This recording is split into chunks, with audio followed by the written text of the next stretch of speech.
미래창조교육의 주역 안양대학교는 세상의 한 구석을 밝히는 아름다운 리더를 양성하고 새로운 도전과 불굴의 프론티어 정신으로 100년 미래의 희망이 되겠습니다.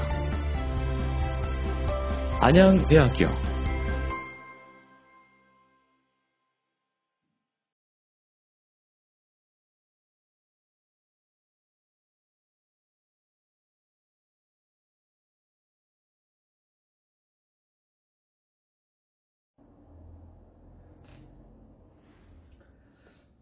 이어서 베트남의 문화와 이제 한국의 문화를 한번 비교해보는 시간을 갖도록 하겠습니다. 우선 이제 그 도자기를 좀 양쪽으로 좀 비교를 했는데요.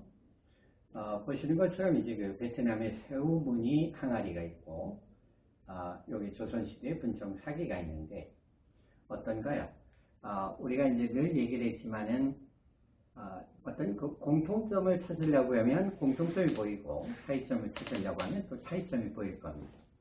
저는 매우 유사하다라고 생각이 되고요. 다만 이제 그 입 주둥이 부분, 요 부분은 차이가 있습니다. 넓고 그 작고 이런 부분이 있는데요. 밑에 보시면은 청화백자의 모습을 한번 보세요. 이 뚜껑의 모습은 어떤가요? 좀 더 유사하죠? 그리고 전체 가장 볼록한 부분에 조금 더 퍼지고 이런 차이는 있습니다만은 기본적인 형태들은 저는 매우 유사하다 이렇게 보여집니다. 이건 아마도 어떤 차이에서 기인됐을 것이냐 하면은 여기에 이제 그 무엇을 담고자 하느냐라는 것 때문에 기능적인 면에서 좀 차이를 보이고 있을 것이라고 생각을 합니다. 그러니까 저는 이제 본질은 같다. 이 말씀을 드리고 싶은 겁니다. 그리고 이제 한번 소개를 해드렸던 것처럼 아시안의 옛 이야기에서 말씀드렸던 것처럼 덤과 깜과 또 콩쥐파치를 비교해 볼 수 있는데요. 우선 그 깜이라는 것은 쌀을 얘기합니다. 그래서 여기 오타가 있네요. 위에 보시면 덤과 깜이죠. 근데 여기는 떡과 깜 이렇게 되어 있네요. 저도 지금 확인을 했습니다. 죄송합니다. 덤과 깜이라는 것은 뭐냐면은 덤은 조금 더 이제 고운 쌀가루라고 하고요. 깜은 이것보다는 조금 더 거친 쌀가루라고 합니다. 그러니까 우리가 이제 그 쌀을 도정하면서 나오는 쌀액이 같은 것, 자잘한 것, 쌀조각 이런 정도로 보시면 됩니다. 우리는 이제 콩쥐파치 이렇게 뭔가 콩류인데 여기는 쌀로 얘기를 하고 있죠. 그 이름을 짓는데 이제 아마 그랬던 것 같고요. 또 한편으로 얘기하면 이렇게도 얘기를 하는 것 같습니다. 우리가 껌값이라는 얘기를 하죠.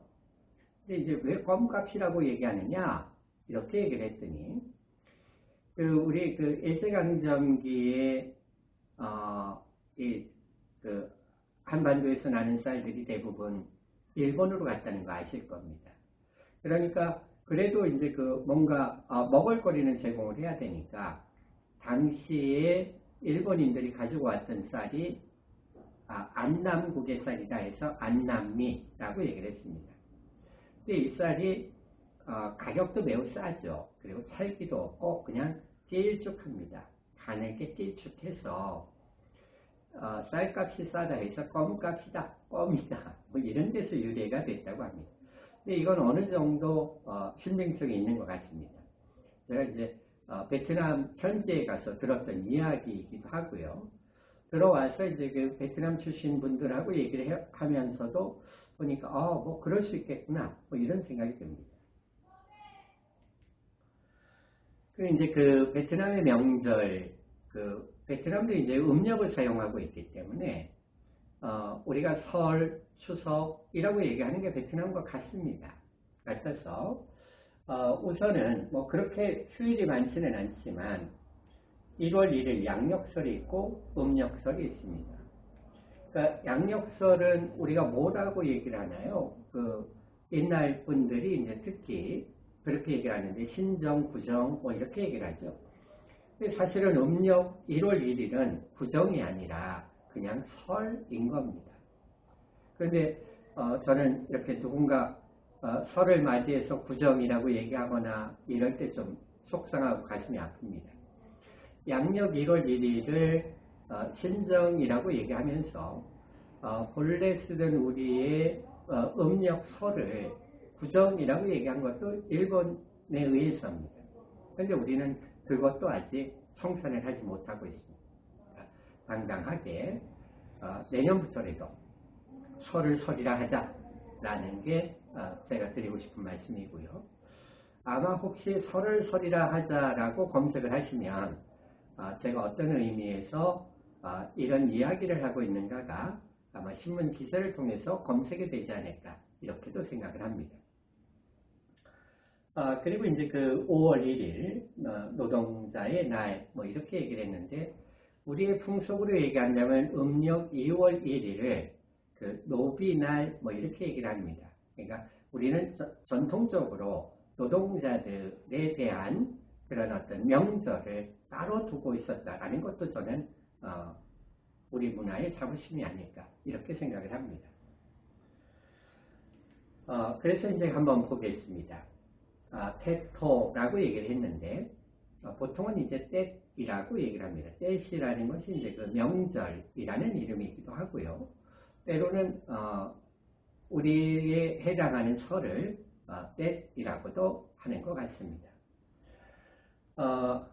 보시는 것처럼 음력설인 1월 하순 2월 초순에 나라를 얻어 기뻐하는 농민들의 봄축제로서의 의미를 갖고 있고요. 그리고 이제 그 우리와 유사한 점이 조상을 기리기 위해서 전통 음식으로 식탁에 차리고 한다. 우리가 차례를 지내는 것과 같겠죠. 그런데 여기서는 폭죽을 올린다라고 얘기를 했습니다. 근데 우리는 폭죽을 올리진 않죠. 중국도 폭죽을 많이 터뜨리는 나라인데 말이죠. 그런데 우리에게 이런 풍습이 없었느냐라고 얘기하면 사실은 있었습니다. 있었는데 우리는 사라진 것이죠. 그런 면으로 볼 때 새로운 해를 맞아서 온갖 부정한 것을 물리기 위해서 폭죽을 터뜨리는 것. 그러니까 불꽃이 막 튀면서 따닥따닥 하는 막 소리가 나는 것을 통해서 잡귀들을 소리로도 없애고 불꽃으로도 없애고 뭐 이러는 것들이었습니다. 그리고 이날은 정월 초하룻날 명절 중에 아주 큰 명절이기 때문에 뭐 나이도 먹고 또 경사스럽다라고 생각을 했고요. 또 설 전날에는 세찬, 그러니까 이거는 이제 세시풍속에 따라서 먹는 음식을 세찬이라고 얘기를 합니다. 뭐 시절 음식 뭐 이래도 좋을 것 같고요. 돼지고기와 오리알을 구운 음식, 떡, 뭐 여러 가지 잼, 과일이 많은 나라니까 잼을 만들기도 하고 뭐 수박을 장만해서 이렇게 먹고 있다고 합니다. 3월 8일은 국제 여성의 날이기도 하고 또 그 베트남에서 또 여성의 날이 아주 큰 명절입니다. 이거는 우리가 그 베트남의 건국춘을 통해서 남녀의 평등, 양성의 평등을 잘 구현하고 있다라고 말씀을 드린 바 있죠. 그런 것처럼 3월 8일은 국제 여성의 날인 동시에 베트남 여성들의 날입니다. 보통은 베트남 여성들이 참 고생을 많이 하는 것 같습니다. 어떤 부분이냐면 가사일도 하고 직장생활도 하고 그러니까 경제적인 것도 책임지고 집안일도 하고 이거 뭔가 불편부당하죠. 그렇죠? 그런데 이 날만큼은 여성들이 전혀 일을 하지 않고 남자들이 일을 하고 또 이제 뭐 꽃다발이라든가 뭐 이런 것을 선물하는 날이 또 여성의 날이라고 합니다. 그런데 그 베트남이 젊은 나라다라고도 얘기를 했고 오토바이가 많다라고도 얘기를 했는데 대부분 보면은 이렇게 그 아내를 출퇴근시키는 그런 베트남 남성들의 모습도 많이 볼 수 있습니다. 그러니까 아침에 출근시키고 저녁에는 직장 근처에 남자들이 모여가지고 뭐 낮잠 자고 뭐 이러면서 아내의 일이 끝나기를 기다리는 뭐 그런 모습도 보게 됩니다. 베트남을 가면. 이제 그 다음에 우리가 얘기할 수 있는 게 추석. 우리가 이제 설과 추석이 제일 큰 명절이죠. 추석을 뭐라고 얘기를 하냐면 대중추 이렇게 발음을 합니다. 그러니까 중추라고 발음을 하는 것이 한자로 얘기하면 우리가 추석을 중추절이라고 하죠. 그 중추라는 것과 같습니다. 그러니까 이렇게 한자를 알면 이렇게 베트남어를 이해할 수 있는 부분이 조금 더 확장된다라고 말씀을 드렸죠. 그래서 음력 8월 보름날입니다. 이 날은 우리가 이제 추석의 대표적인 음식이 송편이라면 이쪽은 이렇게 빵을 먹는다고 하네요. 그래서 또 아이들은 별 모양의 등을 달고 다닌다고 하고요. 아마 이 그 별 모양의 등도 지금의 그 홍기, 금성 홍기의 영향이 아닐까라고 생각됩니다. 그래서 그 별의 5 꼭지점이 각각의 사회적 구성원들을 뜻한다라고 말씀을 드렸죠. 그리고 이제 오늘 전체적으로 첫 화면에서, 자료의 첫 화면에서 보면은 가운데 있던 그림이 용이었습니다. 그 용과 관련된 놀이가 있어요. 이거를 뮤런이라고 하는데요. 용의 탈을 몇 사람이 들어가서 춤을 추는데 거기에는 한 사람이 따라 붙습니다. 지신, 땅의 신이죠. 옹디아라고 하는 신이 따라 붙는데 배가 볼록하다고 해요. 그러니까 마치 우리가 보면 뭐라고 하나요? 금복주라고 하나요? 이렇게 배가 볼록하고 머리카락이 없는 뭐 이런 달마상 비슷한 뭐 이런 캐릭터인 것 같습니다. 그리고 이제 그 뒤로는 북을 치는 무리들이 집집마다 돌아다니면서 복채를 받는다라고 얘기를 했어요.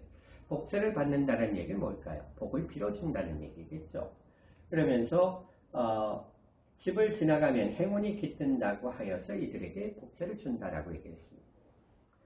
여러분들 우리나라의 민속놀이 가운데 지신밟기라는 거 아시나요? 주로 이제 정월 대보름에 마을을 돌아다니면서 마을의 풍물패가 쇳소리를 울리면서 온갖 부정한 것들을 물리치고 그러면서 집집마다 돌아다니면서 노래도 하고 땅도 다져주고 뭐 이러는 놀이입니다. 그럴 때에 뭐를 하느냐면은 집주인들이 이렇게 대접을 하는데 그와 매우 유사하지 않습니까? 그런데 만약에 여기에서 이제 용의 모양을 가지고 한다라고 얘기하면 우리의 전통 민속 가운데는 뭐가 있나요? 거북놀이가 있습니다. 거북놀이를 할 때에 거북을 앞세우면서 거북을 끌고 가는 인도자가 있거든요. 이것은 이제 본래 놀이의 원형에서는 진자라고 해서 이렇게 이제 놀이를 재현하고 있는데 이런 모습들을 통해서 우리는 그 문화적 친연성을 또 느끼지 않을까라고 생각이 듭니다. 용하고 거북이하고는 다르지 않느냐? 물론 다릅니다. 그런데 둘의 유사한 점으로 얘기한다면 뗄래야 뗄 수 없는 관계가 있죠. 그건 물과 밀접한 관계가 있다는 것. 그러니까 역시 농사와 관계가 있다. 이렇게 볼 수 있겠습니다. 자, 그리고 용춤을 추다가 돈을 용이 이렇게 이제 일이 있으니까 이렇게 물기도 하고 뭐 또는 같이 용을 인도하는 안내하는 옹디아가 손으로 받기도 한다 이렇게 얘기를 합니다. 그리고 이제 우리가 낭랑공주와 호동왕자의 얘기를 잘 아시죠? 그와 비슷한 이야기가 또한 베트남에 전하고 있습니다. 그래서 남비의 국을 세운 왕이 되었는데 찌에우다가 아들인 쫑투이가 안즈봉의 딸 미쩌우에게 정략 결혼을 해요. 이게 뭐냐면은 이렇게 함으로써 어우락국의 정보를 캐내기 위한 것이었다고 합니다. 어우락이라는 것은 아까 말씀드린 것인데 기억을 하실런지 모르겠네요. 랑농공과 어우거. 그래서 어우거의 후손들이 어우락이 되었겠죠. 그렇습니다. 어우거 어우락국입니다. 그래서 결국은 전쟁을 승리로 이끌었다. 뭐 이런 거죠. 그러니까 자명고를 찢어가지고 뭐 이렇게 적의 침입을 모르게 했다라는 이야기와 매우 닮아 있습니다. 그리고 이제 저는 또 느끼는 것 중에 하나, 아주 오래된 전통이지만 이 베트남의 굿판과 매우 닮아 있습니다. 어떻게 하느냐면은 베트남 무당들의 굿이 우리와 닮아 있는데 악사가 3명에서 5명이다. 그래서 춤을 추는 무당이 이렇게 이제 그 거리마다 좀 달라지겠죠. 그래서 막 최고조에 오르면 뭐 당연히 음악도 최고조로 막 빨라지기도 하고 소리도 커지고 뭐 이렇게 하겠죠. 뭐 이런 면들이 매우 유사합니다. 저는 이것까지는 확인을 못합니다만은 제주도의 리듬과 무속의 리듬과 매우 유사하다고 합니다. 그러니까 제주도가 이렇게 우리 한반도 내륙의 문화와는 좀 다른 색깔을 갖고 있죠. 그럴 수밖에 없는 게 외부 환경의 차이가 있는 겁니다. 그러니까 우리는 기록되지는 않았지만은 해류를 통해서 뭐 표류를 하다가 표착을 했다든가 이걸 통해서 사람의 교류가 있었을 것이고요. 그런 데 있어서 이런 문화적 친연성들이 또 발생하는 것이 아니겠는가 뭐 이렇게 생각을 합니다. 우리와 같이 징과 꽹과리는 없지만 성동정을 이용해서 또 신을 부르는 그런 용도로 사용한다고 하는데요. 우리의 무속에서도 신이 내렸다라는 것을 이 방울을 통해서 막 흔들면서 우리가 신이 내렸다라는 것을 표시합니다. 이게 이제 만약에 연극으로 얘기한다면 막과 막 사이에 이렇게 방울을 거세게 흔드는 뭐 이런 것들입니다. 그러니까 굿거리마다의 신격이 달라지거든요. 신격이 달라지니까 새롭게 신을 맞이하고 있다는 것을 주로 방울을 통해서 이렇게 표시를 하고 합니다. 그래서 이제 모습을 보시면은 여기도 이제 현악기가 있는데 여기 보세요. 우리의 검은고 혹은 뭐 가야금하고 매우 닮아 있죠. 이런 현악기가 있고요. 이런 모습들 전체적인 모습을 보면은 우리의 무속의 현장과 매우 닮아 있습니다. 음악은 그 지역의 어떤 기후적 차이 혹은 평야지대냐 산악지대냐에 따라서 주로 사용하는 악기들이 좀 달라집니다. 예를 들면 만약에 몽골에서는 북을 친다고 하는데 손에 든 북, 우리나라 소고 같은 것인데요. 한쪽이 뚫려 있습니다. 근데 이걸 치면은 소리가 그렇게 울릴까라고 하는데 그쪽에 이제 평야지대들이 있잖아요. 평야지대에서는 아마 그렇게 하는 게 소리의 전달력이 더 크다. 뭐 이렇게 알고 있습니다. 자 보시면 어떤가요? 이게 무속인 샤먼의 모습이 보이죠? 남자인가요? 여자인가요? 남자죠. 남자입니다. 그러니까 남자 무당들이에요. 우리는 남자 무당을 뭐라고 하죠? 박수무당 이렇게 얘기를 하죠. 이것을 이제 중앙아시아 쪽에서 뭐라고 얘기를 하냐면 박시, 박샤 뭐 이렇게 얘기를 합니다. 이들이 샤먼인데요. 이것이 이제 중국에 들어가서 박사가 되고 우리나라에 들어와서 박수가 된 것이 아닌가 뭐 이렇게도 생각하고 있습니다. 보시는 것처럼 청색의 옷도 있고요. 또 흰색의 옷도 있고요. 뭐 녹색의 옷도 있고요. 이렇게 황색의 옷도 입고 있습니다. 여러분들이 무속의 공연을 보신 적이 있는지 모르겠습니다만은 우리나라의 무속에서도 이렇게 옷을 바꿔 입었다라는 것은 신격이 달라졌다라는 걸 뜻합니다. 이런 것처럼 무속이 이렇게 신격이 달라질 때마다 의대를 바꿔 입는다라는 것도 우리와 너무나 닮아 있습니다. 제가 봤던 다른 나라의 무속들은 이렇게 의상이 바뀌거나 그러지 않습니다. 뭐 이런 걸로 봐서 그런 친연성을 더 느낄 수 있겠고요. 또한 뭐 이런 점에서는 좀 차이점을 보였습니다. 제가 아까 얘기했을 때 신을 만났다, 그러니까 신이 내렸다, 뭐 이렇게 표현할 수 있겠죠. 그럴 때 우리는 방울을 흔든다라고 얘기했는데 베트남에서는 이렇게 손으로서 신이 내렸다라는 것을 표현하고 있습니다. 뭐 이런 정도의 차이점이 있는 것 같습니다. 근데 아마 이 동작에서는 차이가 있을 겁니다. 왜냐하면 더운 지방들에서는 막 앉았다 일어났다 하거나 막 껑충껑충 뛰거나 이러지 않아요. 왜냐하면 더워서 그렇게 못합니다. 그런데 저쪽 중앙아시아 쪽으로 가면 거기는 앉았다 일어났다 하고 동작들이 커집니다.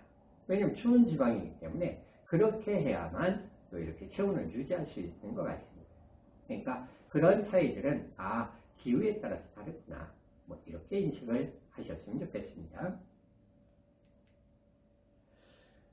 이제 그들이 먹는 음식들도 한번 보죠. 이거는 이제 그 굿판에 온 사람들을 위해서 차려주는 상입니다. 뭐 이렇게 요거하고 뭐 고기가 저는 잘 구분은 되지 않습니다만은 보면은 돼지고기, 닭고기, 베트남 김치, 그리고 뭐 돼지고기로 만든 햄의 일종인 지오, 마이쮸, 뭐 혹은 죽순으로 끓여낸 국, 바나나와 카레국, 술, 뭐 이런 것들이 제공된다고 합니다. 바나나와 카레국, 이건 어떻게 했는지 저도 먹어본 적이 없어서 또 좀 색다른 맛일 것 같죠. 그렇습니다. 그러니까 이렇게 이제 음식을 차려내주죠. 그러니까 이 지역의 특산물이 무엇이 많이 나느냐에 따라서 또 차려내는 음식이 다릅니다. 우리가 아마 그 TV 프로 중에 그 백년 손님이라는 프로에 보면은 후포라는 데 가서 그분이 의사였나요? 왜 처갓집 동네가 후포죠 하면은 그 동네의 굿은 어떠냐면은 그 홍게를 내놓습니다. 홍게. 제가 이제 곧 공부하러 그 현지 답사를 갔을 때 그래서 홍게를 매 끼니마다 먹었던 그런 기억이 있습니다. 그리고 이거는 우리가 이제 신에게 제물을 올리는 것처럼 여기도 뭐 귤도 있고요. 이렇게 이제 바나나도 있고 뭐 이렇습니다. 또 이렇게 돈을 우리가 넣기도 하고요. 이게 불교로 얘기하면 뭐 불전함 뭐 이렇게 얘기한다면 뭐 기독교나 이쪽에서는 뭐 우리가 헌금한다라는 것과 뭐 같은 의미겠죠. 그래서 이제 무속에서도 행하는 행위를 보면은 어떤 절대적인 존재가 있고 사제자라고 불리는 무당이 있고 또 이 그 무당에게 신에게 내 그 어려운 점을 전달해 달라라고 얘기하는 신자들이 있고 뭐 이렇습니다. 그래서 종교 형태는 참 다양한 것 같습니다. 뭐 무속을 우리가 그 정식의 종교로 인정을 하고 있지는 않지만 제가 또 이제 공부하는 입장에서 보면은 모든 이런 의례적 행위가 매우 닮아있다, 유사하다, 뭐 이렇게 생각을 합니다. 그래서 종교적으로도 우리가 저 종교는 어때, 이 종교는 어때, 뭐 이런 좀 차별의 시각보다는 좀 유사성 속에서 서로를 인정하고 서로를 존중하는 뭐 그러한 문화가 정착되기를 바랍니다. 물론 대부분 그렇게 하고 계시죠. 예. 그 다음은 우리가 이제 그 무속판에 가면 이렇게 이제 복덕이라고 해서 돈도 주고요. 때로는 그 복덕이라고 해서 이제 떡도 주고요. 때로는 이제 뭐 사탕도 주고요. 뭐 이렇게 얘기를 합니다. 이제 사탕을 많이 줄 때는 동자신이 들어왔을 때, 뭐 이럴 때는 이제 동자가 그 사탕 좋아하고 막 이러니까 사탕을 막 바구니에다 놓고 던져주기도 하고 한우 국씩 주기도 하면은 이렇게 이제 옷가지를 가지고 받고 이렇게 고맙다고 하고 뭐 이렇게 합니다. 그러니까 이런 모습들이 여기 그 베트남에서도 이렇게 굿석에 참석한 사람들을 위해서 이렇게 복돈을 나눠주고 있습니다. 이거는 이제 어떤 의미냐면은, 까웃꽃 그랬는데, 저런 것이 이제 이렇게 부정한 것을 물리치는 그런 의미들도 있습니다. 그러니까, 우리로 얘기하면, 옛날로 얘기를 한다면, 대문에, 소의 콧두대를 걸어 놓기도 했고요.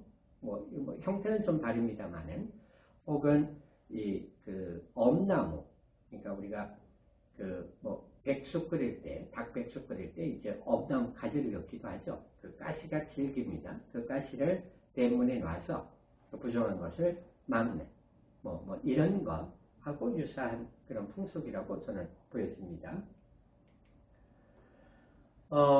이 놀이도 한번 보세요.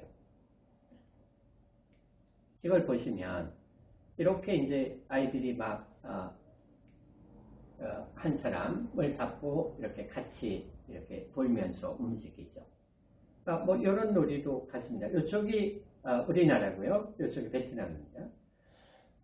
여기 지금 이 남자아이가 눈을 가리고 있는 게 보일까요? 이렇게 흰색 천으로 눈을 가리고 있죠. 여기 아이도 이렇게 눈을 가리고 있습니다. 두 명이. 그러면서 이제 서로 이렇게 찾는 이런 놀이들을 하고 있는 것들 볼 수 있습니다. 우리도 이렇게 둥글게 앉아가지고 하는 놀이들이 대단히 많죠. 그러니까 수건 돌리기 이런 것도 해보셨는지 모르겠습니다만은 이런 형태로 놀이를 합니다. 이런 점에서도 베트남과 우리 놀이가 많이 닮아 있습니다. 그런데 이제 또 다시 얘기를 하면 이게 베트남하고만 닮아 있다 이렇게 얘기할 수는 없습니다. 그러니까 사람 사는 세상은 필요에 의해서 이런 놀이들을 또 다 할 수도 있죠. 그러니까 예를 들면 터키에서 공기놀이를 하는 것과 같겠죠. 그래서 이런 공기놀이들은 사실은 다 있습니다. 나라마다 이런 것들 또 보시면 될 것 같고요.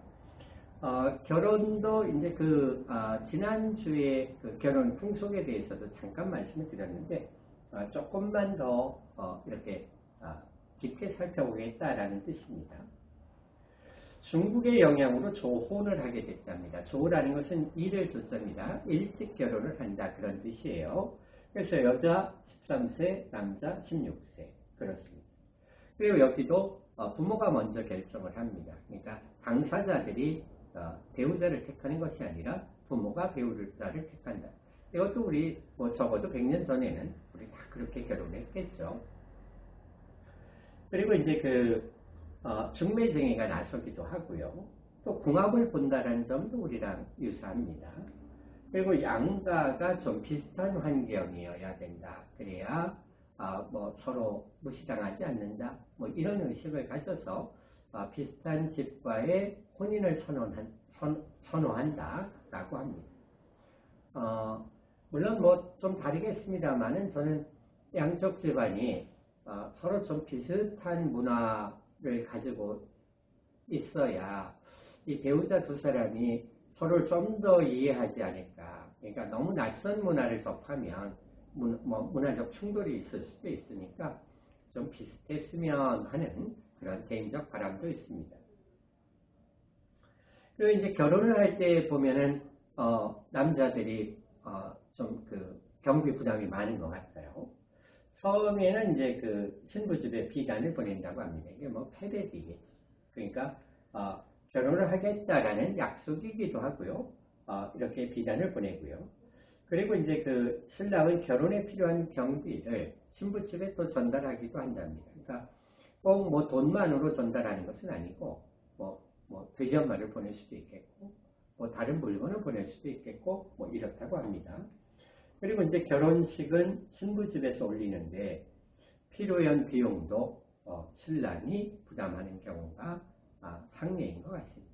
그러니까 신부 집과 신랑 집이 또 같이 피로연을 하는 경우가 많다고 하고요. 요즘에는 이제 전문 예식장들이 있어서 예식장에서 이렇게 결혼식 피로연까지 진행하고 있는 것 같습니다. 다음은 이제 장례 문화입니다. 사실은 문화 가운데 쉽게 변화되지 않는 것이 장례 문화라고 생각합니다. 이건 왜 그러냐 하면은, 우리는 저승에 대한 존재를 어떻게 느끼느냐에 따라서 장래의 풍습이 달라질 수 있겠죠. 그러니까 매장을 할 수도 있고 화장을 할 수도 있고 뭐 이런 것들이 저승관과 관련이 있습니다. 사후세계를 어떻게 인식하느냐에 따른 것이라고 생각을 하고요. 뭐 지리적 영향에 따라서는 물속에 수장을 하기도 하고 뭐 풍장을 하기도 하고 독수리에게 살점을 먹이는 뭐 천장을 하기도 하고 뭐 이렇습니다. 그러니까 혹시라도 뭐 이렇게 각국의 어떤 장례 문화에 대해서 또 다시 만나볼 시간이 된다면 그때는 이제 좀 장례 문화에 대한 그리고 저승관에 대해서도 좀 한번 비교해 보도록 하겠습니다. 여하튼 이렇게 이제 망자가 숨을 거두면 곧 운다는 얘기겠죠. 울면서 수의를 입는다. 그리고 염을 한다라고 얘기를 했습니다. 그리고 관 앞에 제상을 차린다. 상복을 입는데 아들과 딸을 입고 나머지들은 머리띠만 두른다라든가 아니면 손자나 조카 가까운 친척들은 흰색, 증손자는 노란색, 고소는 보라색 뭐 이렇게 한다라든가 아니면 새끼줄을 만들어서 머리띠를 하는 경우도 있고 지팡이를 짚기도 한다. 이제 배옷을 입은 상주들이 이런 모습으로 서 있는 그런 모습을 보셨으리라고 생각합니다. 혹시 못 보셨다면 민속박물관 홈페이지에 들어가셔서 이런 자료를 찾아보시면 충분히 검색이 가능하리라고 생각합니다. 그리고 이제 빈소가 마련이 되면 문상객들, 조문객들을 받게 되는데요. 부조금을 낸다고 합니다. 물론 부조금만 내는 것은 아니고 다른 것들도 낸다고 하는데요. 우리도 예전에 보면 그냥 돈만으로 하지는 않았습니다. 뭐 쌀을 가져오기도 하고 뭐 국수를 갖고 오기도 하고 또는 뭐 다른 찬거리를 갖고 오기도 하고 뭐 이렇게 했습니다. 말 그대로 부조입니다. 부라는 것은 주다라는 거고 조라는 것은 도움 그런 겁니다. 그래서 상부상조라는 게 서로 돕는다 뭐 이런 뜻과 같겠죠. 그러니까 부조금 그러면 상부상조금 뭐 이렇게 생각하시면 될 것 같습니다. 그래서 이건 이제 제가 베트남 하노이에 있는 민족박물관에 가서 찍은 사진입니다. 보시는 것처럼 여기에 이렇게 관이 있습니다. 망자가 여기에 있겠죠. 여기는 상조일 겁니다. 그렇죠? 베옷을 입고 머리띠를 두르고 지팡이를 갖고 있습니다. 지금 이 모습을 보여주고 있는데 이 모습은 뭘까요? 제가 볼 때는 무속입니다. 그래서 망자의 혼응이 저승으로 잘 갈 수 있도록 좋은 데로 갈 수 있도록 같이 기원을 해주고 있는 것은 아닌가 이렇게 생각을 합니다.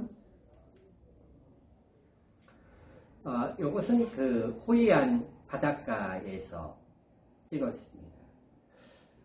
그 뒤에 알아보니까 우리의 뭐 정말 대부분 풍속과는 좀 관련이 없더라고요. 그런데 그것도 이제 확실하지는 않습니다. 왜냐하면 제가 만나서 물어봤던 베트남 출신 분들이 이 문화를 모르고 있을 수도 있거든요. 그러니까 그들이 이건 무관하다 아니다 라고 한다고 해서 무관하거나 아닌 것은 아닐 수 있다. 저는 그렇게 생각을 하고 있습니다. 왜 그러냐 하면은 여기에 보면 이건 마늘이고요. 그죠? 여기 이제 빨간 마늘이고 이건 하얀 마늘이죠. 여기 이제 잉어도 있고요. 요거는 이제 폭죽입니다. 그리고 이제 탈바가지 마스크 가면이 있는데 요 모습들이 좀 뭐 해학적으로 생기기도 했고요. 또 어찌 보면은 약간 익살 맞고 또 무서울 수도 있고요. 이게 우리가 정월 대보름 풍속 중에 소용의 탈을 그려서 소용의 형상을 그려서 대문에 붙이자 뭐 이런 용도와 같지 않았을까라는 게 이제 제가 갖고 있는 생각입니다. 그러니까 마늘 같은 것으로 이렇게 귀신을 물리치는 것, 뭐 이런 문화들을 또 같이 공유하고 있다 이렇게 생각을 합니다. 요거는 이제 곳곳에서 봤습니다.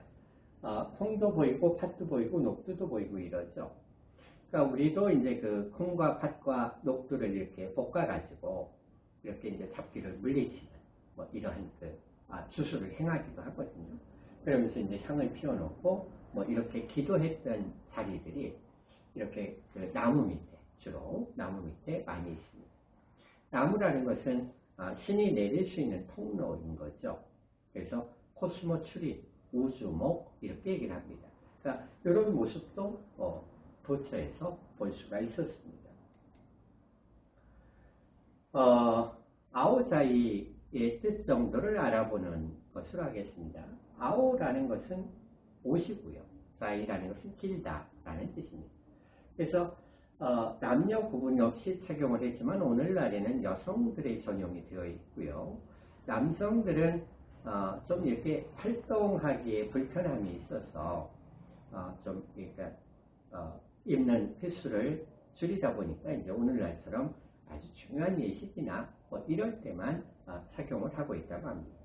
이 유래에 대해서도 여러 가지가 전합니다. 여러 가지가 전하는데 3000년 전에 북에 어떤 그림이 있는데 거기에 나오는 아우트던이라는 것 속에서 뭐 그런 복장에서 유래가 된 것이 아니냐 이렇게 보기도 하고요.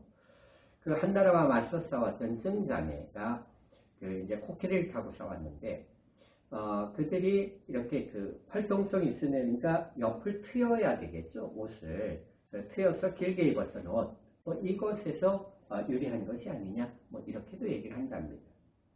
그런데 중국의 영향을 받은 바도 있는 것 같습니다. 그러니까 이제 몇 폭짜리냐라고 얘기를 할 때 이제 길이를 얘기할 때 중국이 이제 5라는 숫자를 좋아하는데 그래서 이제 그 5라는 숫자에 맞게 5폭 뭐 이렇게 길을 잡고 있다라고 얘기하기도 하고요.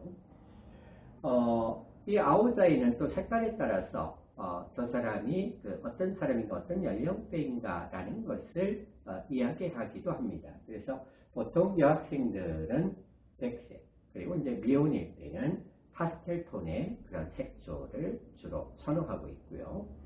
결혼한 여자들은 좀 더 강렬한 색, 해가크다 뭐 이렇게 해서 좀 강렬한 색을 좋아한다고 하고 있습니다. 이거는 이제 그 이슬람 국가들에서도 결혼한 여자인가 아닌가에 따라서 또는 미망인이냐 아니냐에 따라서 흰색, 노란색 뭐 이렇게 색깔로서 표현을 하는 것과 또 유사하다는 생각이 들고요. 또 한편으로 보면은 뭐 일본에서 그 여자 어린이날과 남자 어린이날이 있습니다. 그 일본은 그럴 때 이제 그 여자 어린이들이 입는 뭐 그런 그 옷들, 성인식에서 입는 뭐 그런 그 복장의 색깔들 뭐 이런 것들하고 그러니까 일본의 전통 복장 아시죠? 그러니까 그 복장에서도 이제 색깔로 뭐 구분을 하는 것과 뭐 유사한 것 같습니다. 그렇게 얘기를 한다면 우리도 마찬가지입니다.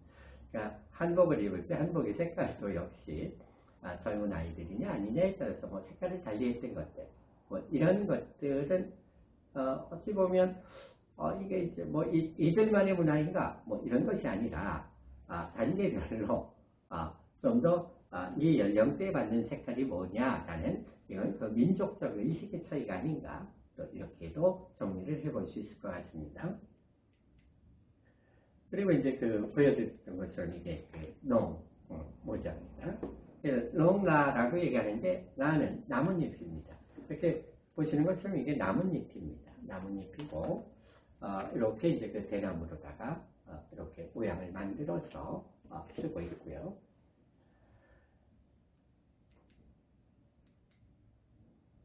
이건 대나무가 많이 나니까 대나무 악기들이 많이 있습니다.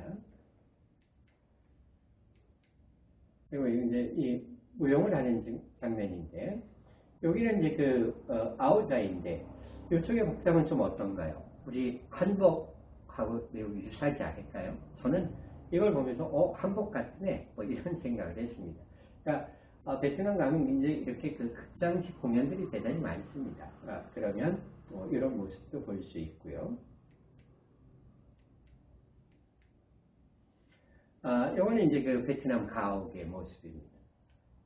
마치 2층 집처럼 이렇게 한 단 높여 있죠.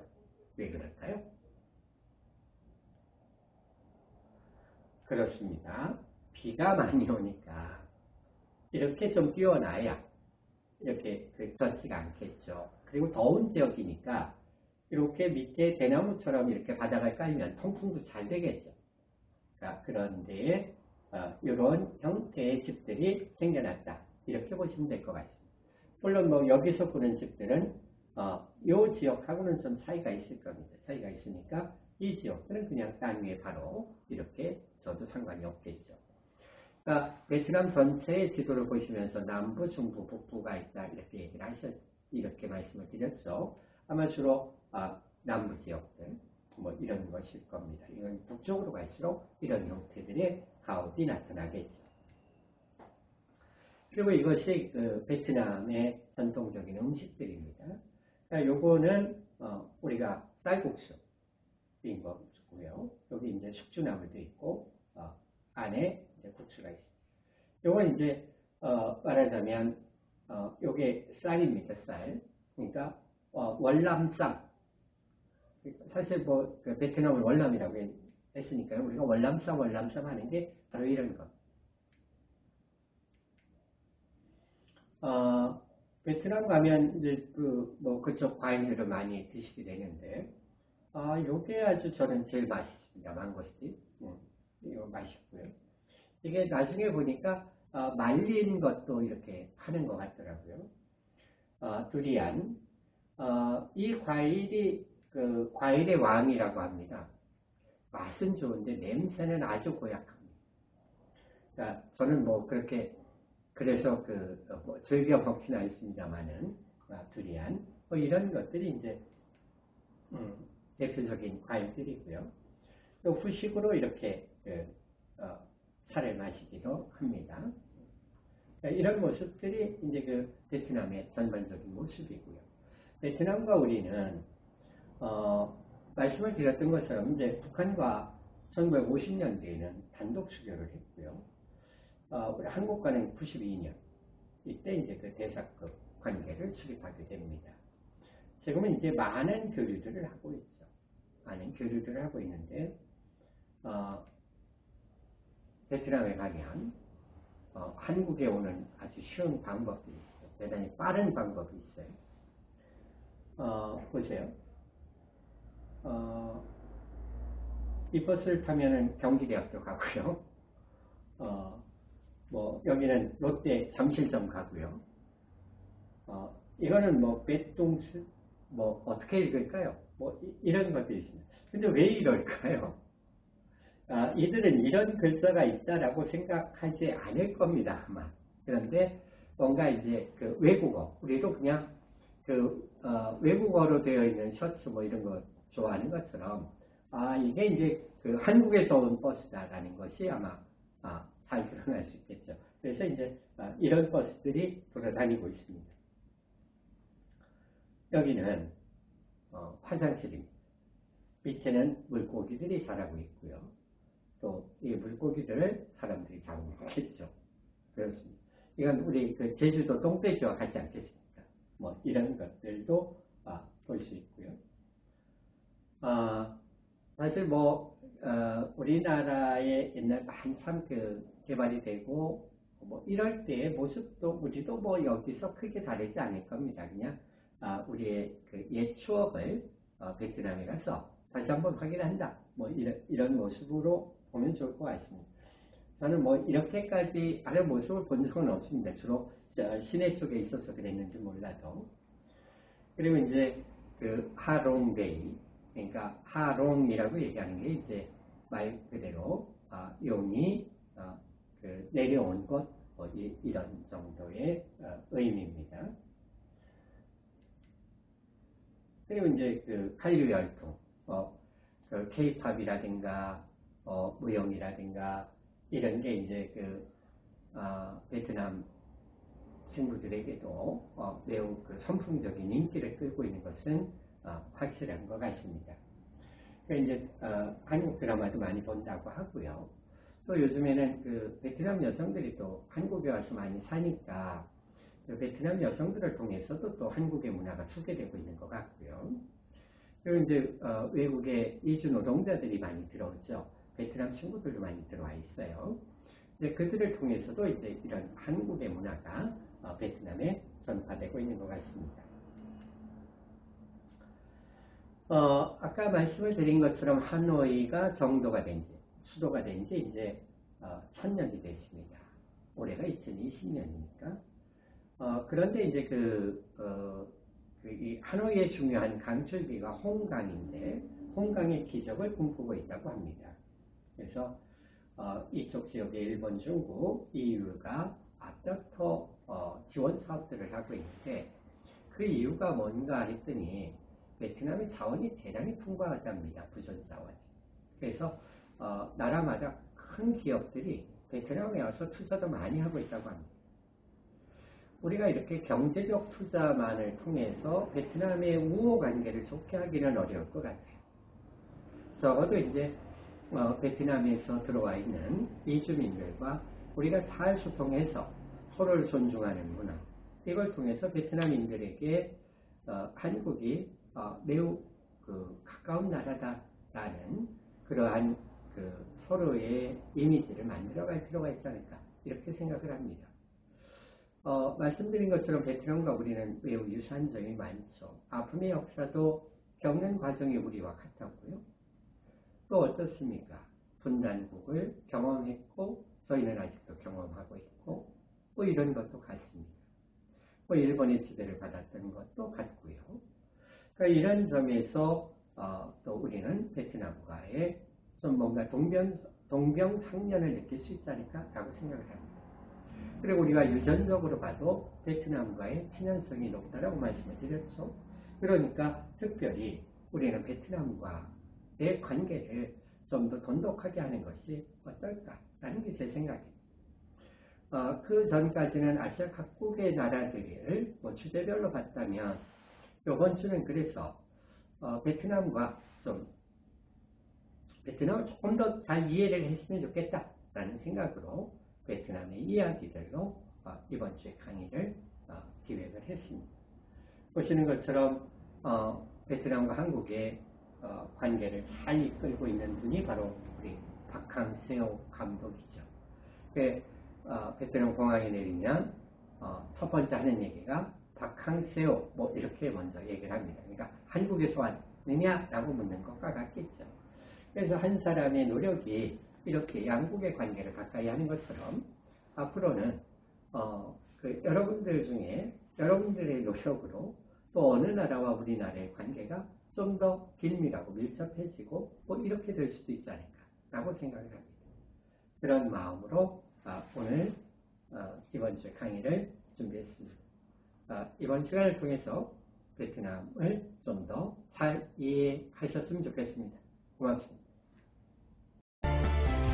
미래창조교육의 주역 안양대학교는 세상의 한 구석을 밝히는 아름다운 리더를 양성하고 새로운 도전과 불굴의 프론티어 정신으로 100년 미래의 희망이 되겠습니다.